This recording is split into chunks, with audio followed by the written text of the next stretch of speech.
Dheeraj Sachdev, Senior Fund Manager with HSBC, joins us live now. Dheeraj, morning. Thank you for joining us. I'll keep my opening question very simple.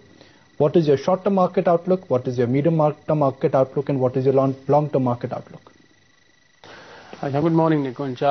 I think short-term, obviously, markets have been having knee-jerk reactions to the S&P warnings to what is happening in Europe and overnight markets. So it's a very difficult guess on the short-term. But let us examine what happened yesterday. I think the S&P warning and the market, I think market is ahead of the curve than S&P. I think the last 1.5 years, market is fully aware of the local issues on twin deficits, high oil prices, high interest rates, etc., etc. So I think market may be ahead of the curve as far as S&P warning is concerned. But however, in this pessimism environment, it is very easy to ignore some of the positives. One is that crude oil prices has been correcting by over $20 in the last few weeks. And I think it will partly take care of issues on the twin deficit along with lower gold imports. No doubt that the government has to bite the bullet in reducing subsidy burden on LPG, kerosene and diesel. But the fact is that partly the lower oil prices will take care of some issues on the deficit front. The other is commodity prices are expected to correct given the fact that the Western world is slowing down and facing recessionary-like situation, and China obviously experiencing lower than growth in the last so many years. So obviously commodity prices are headed down, which will take care of again partly of commodity inflation, barring the food inflation, which is still sticky at this point of time. So this may actually see some kind of margin expansion for the Indian corporate sector. And the third most important variable is the interest rate. I think the interest rate is headed down. It's a wake-up call for the government in the form of lower GDP or lower IIP growth numbers, if any, to focus back on growth. I think that will be the single most important variable. So given the early signs of macro challenge reversing, we are fairly positive on the market in the medium term and the long term. Let me divide the market into two. There is one end of the market which is consumer and FMCG, which is trading at a multi-year high. There is one end of the market which is banks selectively and some infra names which are trading at a multi-year low. So do you think at these levels, consumer stocks are pricing in a near perfect scenario and infra names are pricing in a doomsday scenario? You're right, Nikunj. I think such polarization is not sustainable. We have seen that whenever the market faces pessimism, the defensive sector like FMCG or consumer staples get pricey, and I think such valuations in a particular sector in a polarized manner is not sustainable, and I think this wide gap in valuations should reverse. Dheeraj, there are 4 factors which are dragging the market down: inflation, currency, fiscal deficit and Europe.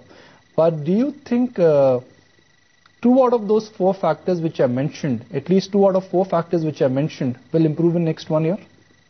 Oh, definitely. I think the lower oil prices, lower commodity prices should take care of partly on the deficit front, and obviously it will have some kind of a reaction also on the INR front. So I think this chain reaction has some kind of element from oil to commodity to deficit and to INR. For INR also to improve, one added factor which is required is a pro-investment climate, and I think if the risk of trade gets out of the way and emerging market flows come back, then you will see again INR improvement. So we believe this 20% depreciation in rupee in the last few months is far stretched, and we hope the probability of reversing this is very high. Dheeraj, what is your sense in terms of what the market had already priced in? Because it seems like the rally that we've seen all of last week was trying to price in a 25 bips cut by the RBI, and while they may maintain a dovish stance in the June 18th policy, I think what is going to surprise the market on the upside is only a 50 bips cut. Well, Aisha, clearly we believe that given the disappointing numbers on the growth front, I think the focus will be back on the policymakers on growth side than inflation side. And I think the lower oil prices gives enough headroom for them to cut down interest rates. We had almost 13 rate hikes until last year, almost 375 basis point. And that has its reflection or toll on lower growth numbers that we are seeing today. So I think the focus will be back on growth, and I am very optimistic on cutting down rates as aggressively as possible. Dheeraj, if you're bearish on commodities, are you bullish on commodity consumers? Are you bullish on OMCs? Are you bullish on car companies? Are you bullish on companies which are dependent on commodities as an important raw material? Definitely, Nikunj. I think in the last financial year, we saw commodity costs really escalating and taking pressure on the margins for the corporate sector. So we are playing anti-commodities theme across certain segments, be it auto ancillary, some of the engineering and capital goods companies, etc. So definitely anti-commodities and interest sensitives are the ones that we are heavy on the portfolio. So what's been your portfolio strategy of late? Are you fully invested? Are you sitting on some gunpowder, or at these levels it makes little sense from your perspective to preserve cash? It doesn't make sense to preserve cash because we have seen time and again that timing in the market is a futile exercise, and time in the market is more beneficial for the investors, especially during panicky times. So we are largely invested and across different businesses from autos, banks, cement, engineering, IT, telecom. And we do believe that a larger portion of the segment, especially the mid-caps, is facing some kind of a distressed valuations. And that is understandable given the nature of mid-cap segment.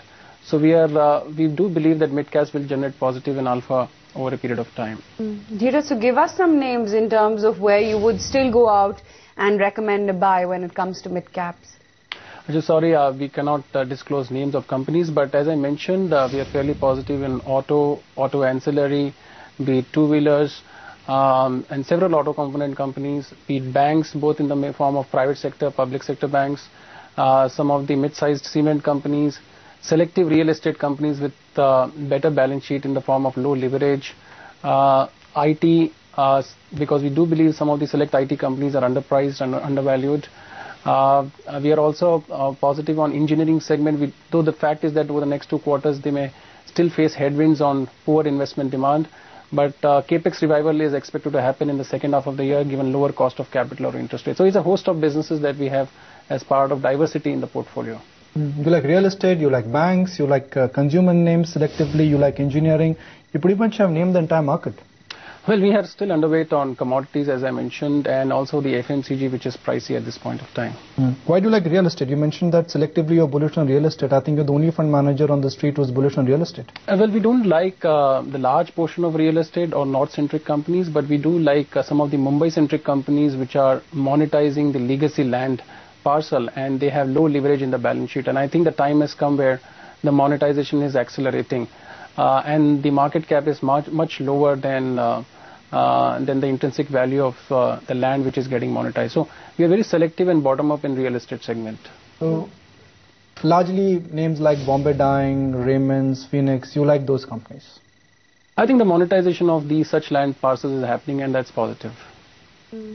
Dheeraj, you also talked about your bullish stance on cement. Why would that be the case, and which regional players would you be more tilted towards? Because the southern players in any case have a problem of excess capacity. In cement, we are more focused on the mid-cap side because large cap on a EV per ton basis is not cheap. But some of the smaller companies have EV per ton, the valuations of close to $40, $45. And if you set up any greenfield capacity, along with the power plant, it will take at least $125 per ton in terms of capital cost. So we believe that the mid-sized cement companies are at a distinct or far differently valuation compared to larger peers, and that's where the value lies. Dheeraj, give us a broad ballpark range for benchmark indices for next 6 months. I can't give the ballpark range, we don't work with that. But we, from a portfolio perspective, as I mentioned, we buy companies selectively, bottom-up stock picking across different businesses.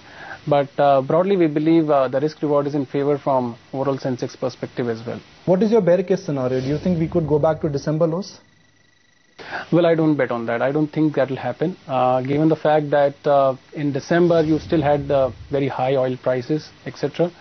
But I think from there on, there is clear case and early signs of macro challenge reversing, especially on the deficit front. And I think that it means that we are more positive on going forward than going back to December lows. Do you think for Indian markets to bottom out, rupee has to bottom out first and all the intellectual spin is just of no use? Not necessarily, because you're still seeing good amount of FI flows in the last 4-5 months despite rupee depreciating. So obviously, FIs get pinched if rupee depreciates further. But the fact is that we believe it's a chicken neck story. If FIs come in, rupees will appreciate. Dinesh, what's the talk amongst market pen? Do you think there is a better chance of policy action once the presidential elections are done with? I don't know the government whether it needs to wait further for presidential elections to get away. I think it's a situation which is fairly alarming, and they have to bite the bullet in taking some of the key reforms action. Assuming we don't get anything from the center, it's a status quo from New Delhi, would you still buy Indian equities?